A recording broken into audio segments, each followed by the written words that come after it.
Welcome back to my channel found with cooking. आज मैं बेलपत्थर का लस्सी बनाती हूँ। नॉर्मल लस्सी से बेलपत्थर का लस्सी बहुत ही टेस्टी होती है, साथ में ये बहुत ज़्यादा फ़ायदेमंद होता है पेट के लिए। गर्मी के समय बेलपत्थर मार्केट में अवेलेबल होता है और इसको बनाना बहुत इजी है। तो चलिए शुरू करते हैं। रेसिपी पसंद आई तो मेरे चैनल को लाइक, शेयर और सब्सक्राइब करने का रिक्वेस्ट रहा। एक मीडियम साइज़ का बेलपत्थर ले लिया। मैं पूरा यूज़ नहीं करूँगी, थोड़ा सा ही लगेगा। बेल को मैं तोड़ लिया, आधा मैं रख देती हूँ फ्रिज में, बाद में शरबत बनाऊँगी। और आधा बेल से इसका पल्प निकाल लेती हूँ। पका हुआ बेल चाहिए, इजीली पल्प निकाल जाते हैं। तो अच्छी तरह से मैं सारे पल्प को निकाल लिया। अब पल्प के ऊपर पानी डाल देती हूँ, जिससे पूरा पल्प पानी के अंदर रहे। अब इसे मिनिमम 1 घंटे के लिए छोड़ देती हूँ, जिससे पल्प अच्छी तरह से पानी को पी जाए और सॉफ्ट हो जाए। इससे पल्प को मैश करना इजी होगा। इसे ढक के 1 घंटे के लिए छोड़ देती हूँ मैं। 1 घंटा हो गया है। अब बेल का पल्प को निकाल लेते हैं। इसको मैं चम्मच से नहीं निकाल सकती, इसलिए हाथ अच्छी तरह से धो लिया। हाथ से ही मैश करना पड़ेगा। और साथ में थोड़ा सा पानी ले लिया। इसे अच्छी तरह से पहले मैश कर लेती हूँ और हाथ में जितना फाइबर आते जाएगा उससे मैं उस पानी में डालते जाऊँगी, क्योंकि एक बार में ये सारा पल्प नहीं निकलेगा। पहले फाइबर को निकाल लेना है, उसके बाद थोड़ा सा पानी डाल के आप इसे डाइल्यूट कर सकते हो।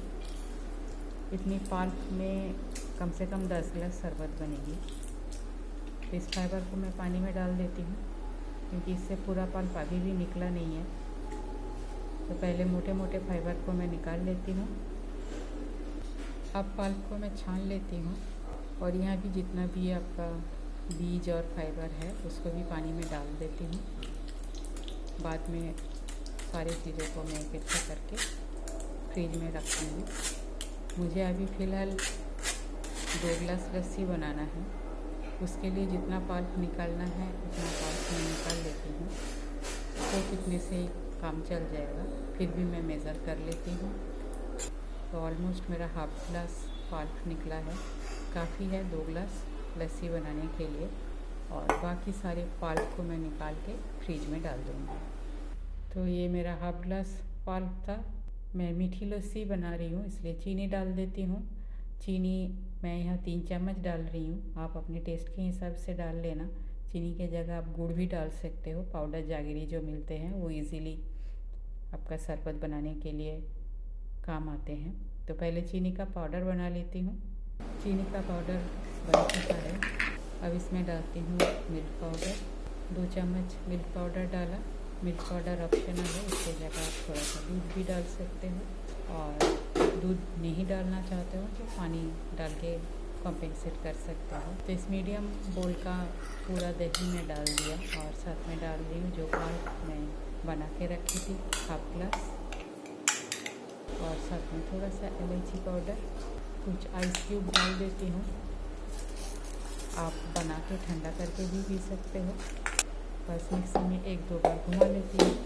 तो मेरा लस्सी बन के बिल्कुल तैयार है। गर्म ग्लास में डाल देती हूँ। इसको और चिल करने के लिए आप आइस क्यूब डाल सकते हो या कुछ देर फ्रिज में रख के ले सकते हो। बहुत ही रिफ्रेशिंग है। ऊपर से 1-2 केसर का स्ट्रिंग डाल देती हूँ। बेल का लस्सी बन के तैयार है। बहुत ही ईजी है और बहुत ही हेल्दी है। रेसिपी पसंद आई तो मेरे चैनल को लाइक, शेयर और सब्सक्राइब करने का रिक्वेस्ट रहा। थैंक्स फ्रेंड, टाइम निकाल के वीडियो देखने के लिए। आगे भी बने रहिए। होममेड सिंपल हेल्दी रेसिपी मेरे चैनल पे अपलोड होती है। पसंद आई तो फ्रेंड सर्कल में शेयर ज़रूर कीजिएगा। आज यहाँ तक ही, मिलते हैं कोई और एक रेसिपी के साथ। तब तक के लिए bye, have a good day.